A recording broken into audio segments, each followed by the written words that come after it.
much for tuning in.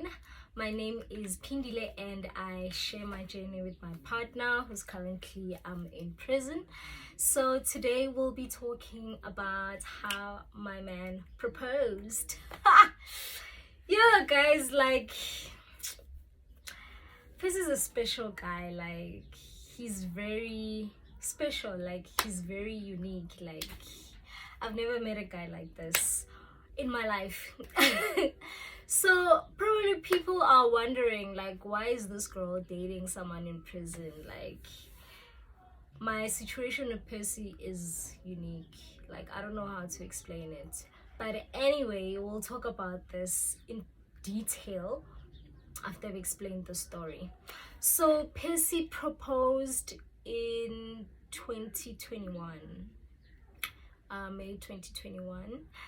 We started dating 2020, May 2020.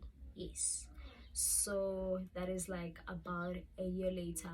But Percy actually proposed within 5 months of our relationship. He got a pastor to come and have that counseling, and I chickened out. I don't know, I just chickened out. I'm like, yo, I'm gonna get married in prison.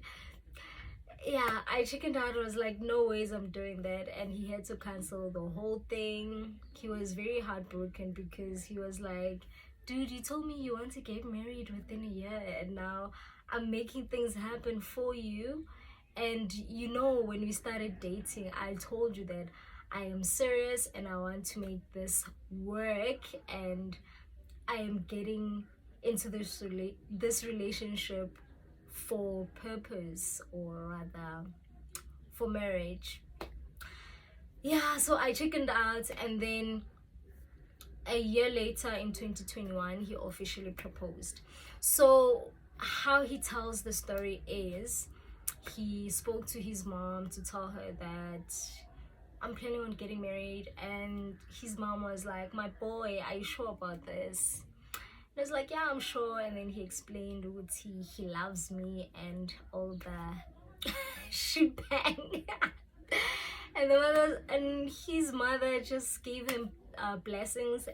I have to say, like, that woman is amazing. Like, yeah, she's a wonderful mother. Like, she's a great mother-in-law as well. Like, I'm blessed to have that woman in my life.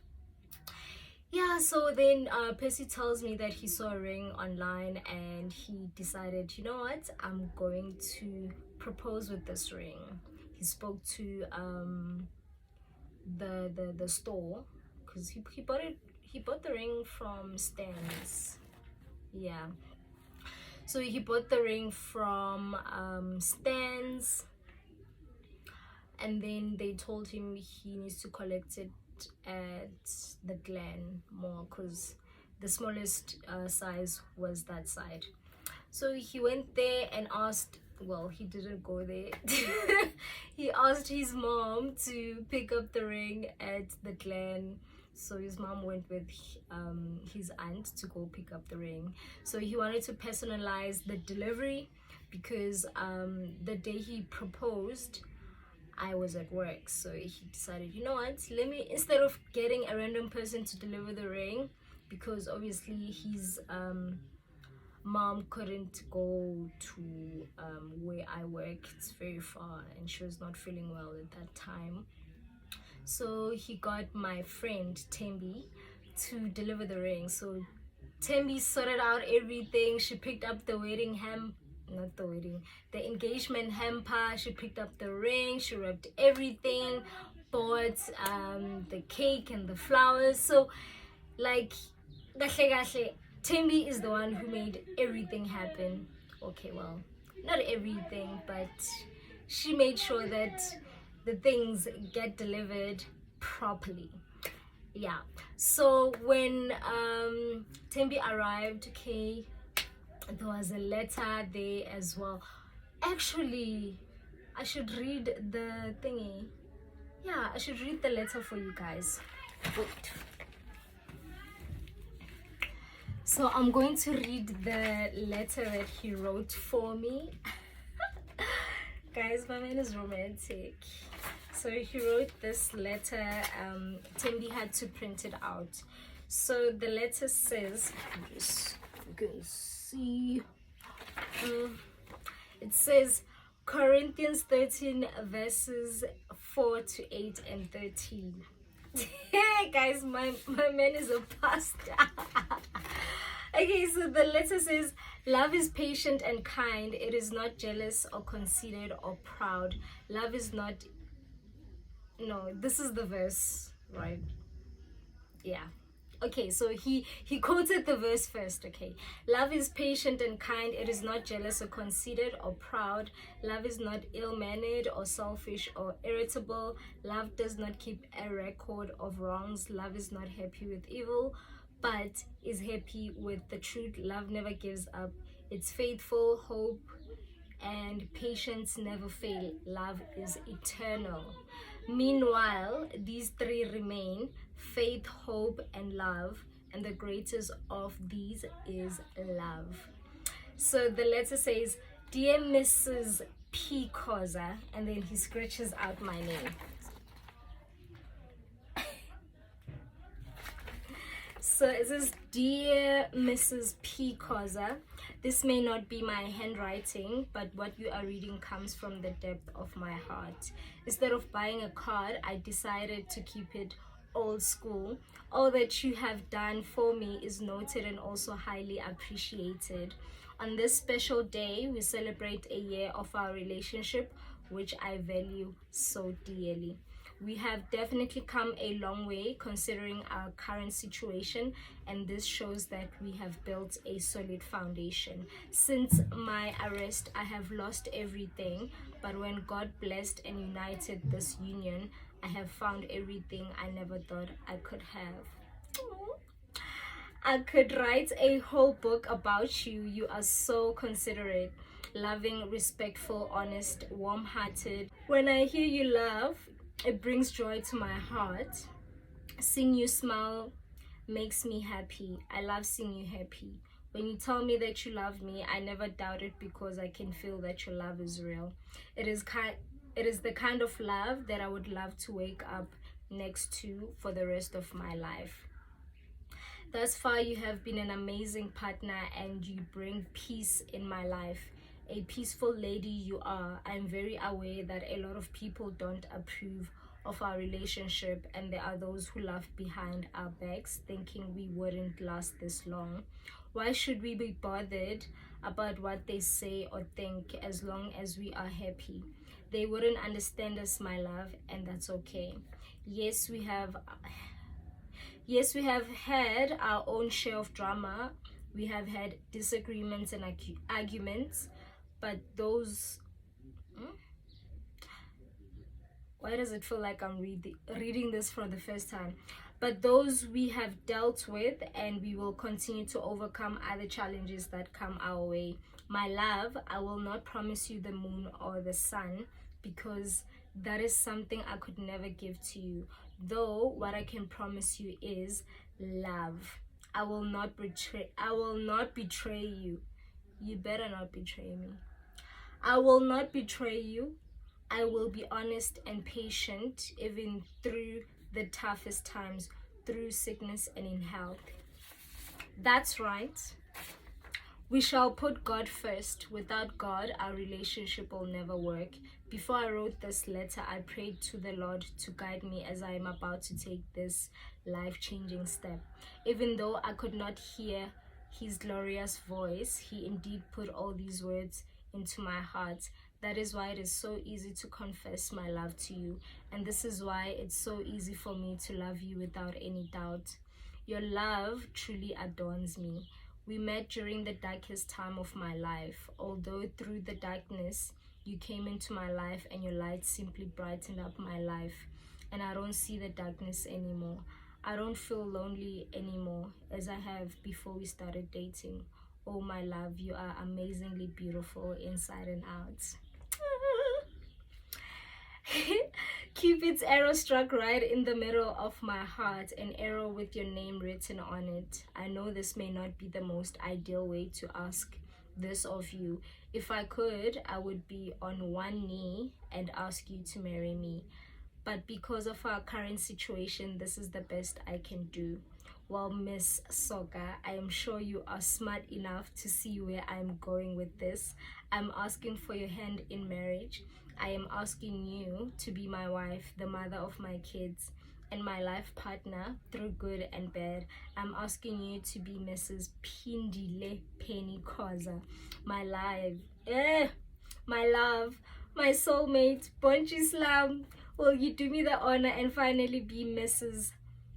Pindile Penny Khoza? I love you so much, Bonchis. Yours faithfully, Pesimziwa Madoda Khoza. So that's how Percy proposed to me, guys. Like, it was so sweet. It was so sweet. So Utembi arrived at my workplace with the hamper, with the flowers, the ring. It was just amazing. I'll show you pictures. I think a lot of people already saw the pictures. It was just amazing to think that a man in prison could actually like go out of his way and make this happen, because it was very dangerous for him, honestly. Because first of all, the fact that he had a phone inside, the fact that he had to constantly call, and Tembi had to call him as well to make sure Uguti everything is delivered, you know, like correctly. Like, it was just a process, but you know, he made it happen, and I'm so happy. Like, guys, I'm so proud of this ring. I'm proud of this ring, okay? Like, I don't care what people say, you know. My man worked very hard to get me this ring. And yeah, like, our love story is amazing. So fast forward to us now trying to get married. Hey, guys. So Percy had to apply to the social worker so that we can have a wedding in prison. Yeah, ne? Izinto zaka government. Hey. So fine, Percy requested to speak to a social worker, and the social worker was like, we have to meet the family, we have to hear both sides of the family and what they think about this, and you have to go for counseling with your partner so we can understand your mental state, and you know, just to make sure that everyone is on the same page. Okay, fine. A meeting is set up with the social worker. My mom and myself and Percy's mom go to the lady who was a social worker. Guys, the questions, those, hey, it's long. The questions that lady was asking us, like, it's like, is this woman trying to figure out if we are compatible, or she's already decided that these people are not getting married? Because the questions that she was asking, at some point she was even, okay, because Percy had to mention that he has a kid, so it's like, you know what, because you are marrying Percy and he has a kid, you shouldn't be involved in Percy's child. I'm like, what is this counseling? Like, you tell someone who's going to get married that they shouldn't be involved in their child's life. Like, it doesn't make sense. At some point I'm gonna have to interact with the child. It's like, yeah, just focus on your marriage with your partner and forget about the child. Okay, I understand, obviously I'm not gonna make decisions for my stepchild, you know, but at some point when the child visits, or when the child interacts with me, I can't just be like, you know, obviously I'm gonna have a relationship with the child. I don't know what type of relationship, maybe we might be friends or whatever, but I'm gonna be part of that child's life, because by law I will be regarded as a stepmother. Yo, that lady was horrible, and I was like, am I really getting marriage counseling from this woman? And from what I could tell, she was she's not even married. Like, how can you get counseling from someone who's not married? They don't know what they're talking about. But anyway, I was hoping that we would actually get a pastor who was gonna talk to us about this whole thing. But then, yeah, that's what you get when you marry someone from prison. It's mediocre stuff. But anyway, so we have the conversation. Percy's mom as well comments about Percy and his safety, because he had to respond to my mom's concern about my safety. So she said, but like, obviously we can't guarantee your child's safety on the basis that we don't know what's gonna happen. But Percy's grown up now, like he can definitely take care of Upindile and make sure that she's safe. So that was pretty much it. But from the marriage counseling, you could tell that the social worker was definitely gonna write something horrible on our report, because it sounded like she was just not keen in us getting married, you know. So we move on. Fast forward, months go by. We're still waiting for her to submit the report to the head of prison, and she's constantly making excuses about Percy also has to do his own counseling by himself. Oh guys, like, yo, the process in JSA jail, it's just nonsense. I don't want to lie, like it's really annoying. So Percy eventually moved to another prison while we're still waiting for this lady to approve or submit the goddamn report for us to get married.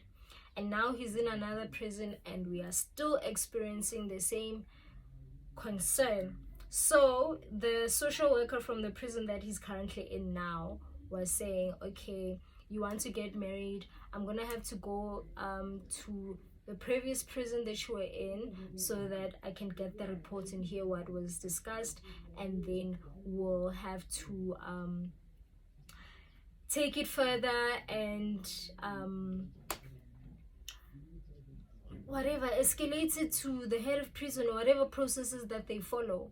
But then he got the report, or he didn't get the report. I don't really even understand what happened.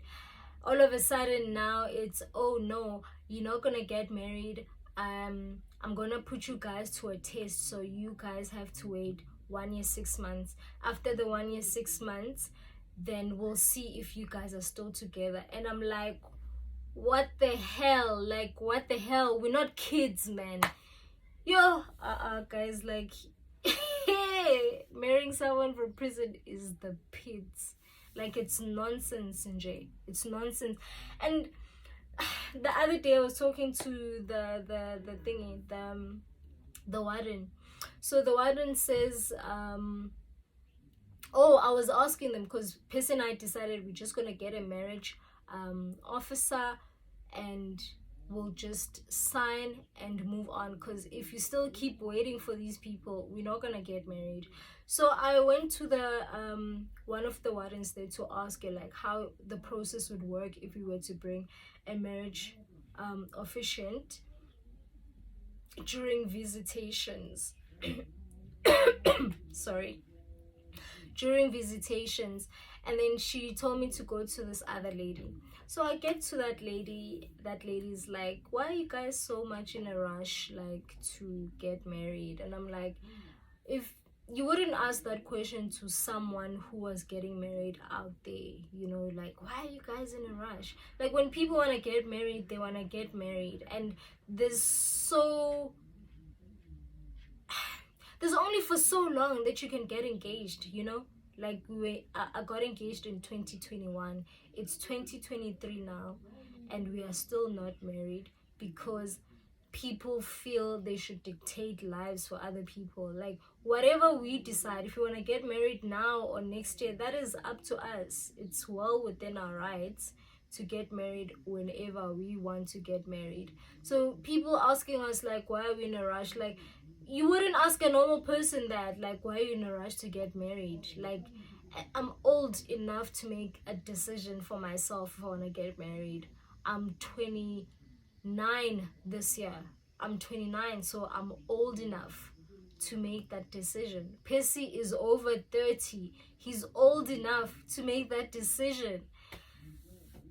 So she was busy telling me like they've had so many experiences of people getting divorced in prison while they just got married, and they, during marriage counseling, people lie about who they are. Like, someone will say that they're faithful when they're actually not, or someone will say their criminal record says this but they're actually not sure, or someone has a kid and they've hidden a kid. Like, yo, they gave me so many scenarios. Like, guys, let me tell you one thing about people who are in love.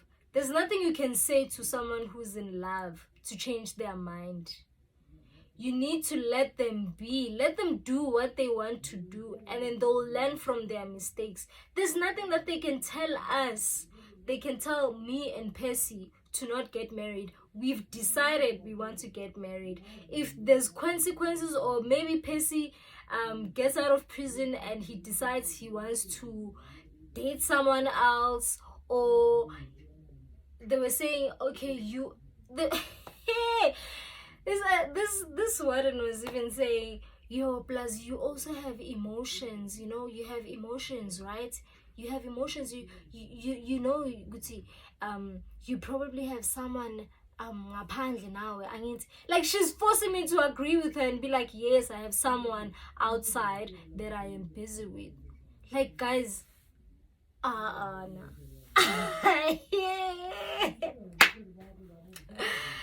Like, really, because they're doing the same thing to Percy as well. They're busy telling Percy, like, inflicting these negative thoughts, like, yo, this girl is out there, she's probably fucking other guys, she's probably lying, do you even know everything about her? On the other end, it's me. Do you even trust this guy, Uti? He's telling the truth about his case. You know, he could leave you right after leaving prison. I'm like, at the end of the day, guys, love is a risk on its own. There's no guarantee that when you marry someone from outside prison, you are going to last forever. People get divorced all the time in the real world, in normal. Yo, guys, like, I'm really frustrated. Like, you guys can tell that I'm frustrated with this whole process, because they don't want us to get married. They don't want us to get married. So, yeah.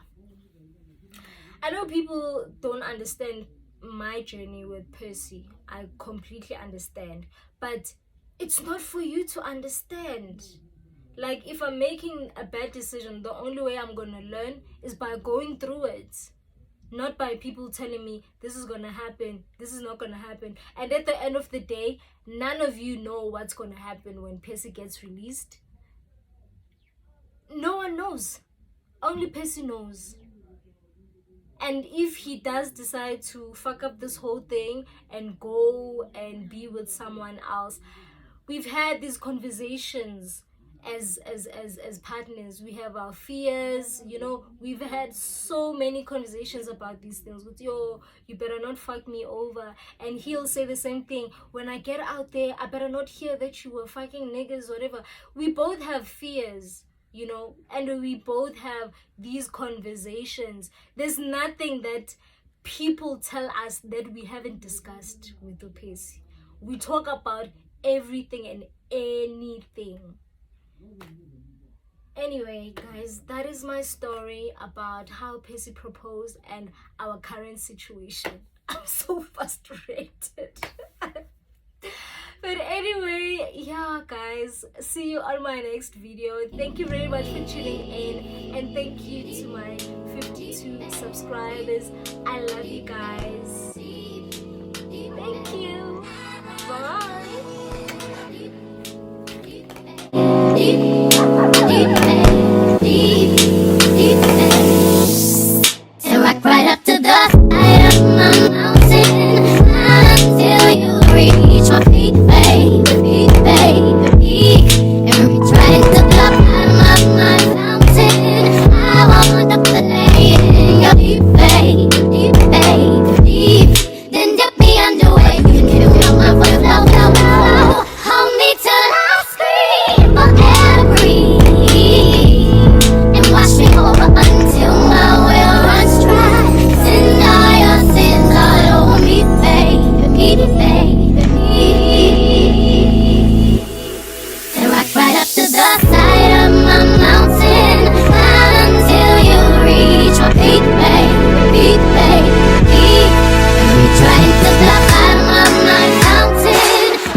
answer is yes.